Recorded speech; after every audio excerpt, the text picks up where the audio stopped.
Infetħet konsultazzjoni pubblika dwar użu aħjar tal-ilma tax-xita, partikolarment fuq binijiet u spazji pubbliċi.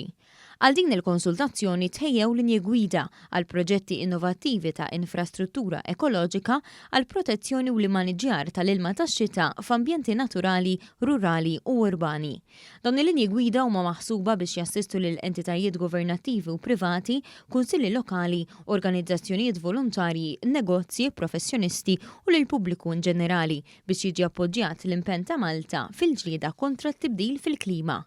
Il-Ministru għax-Xogħlijiet Pubbliċi u l-Ippjanar Stefan Drindu Azzopardi saħaq fuq l-importanza ta' din ir-riżorsa, speċjalment biex tajn fit-tħaddir ta' żoni urbani ta' pajjiżna. Inħares il-qoddim lejn il-riżultati ta' dan il-proġett biex naraw kif ikollna implementazzjoni ta' proġetti illi imexxu aħjar u jamministraw aħjar l-ilma tax-xita. Id-dokument tal-konsultazzjoni pubblika jinsab fuq is-sit tal-Gvern gov.mt u l-konsultazzjoni tibqa' miftuħa sad-29 ta' Lulju.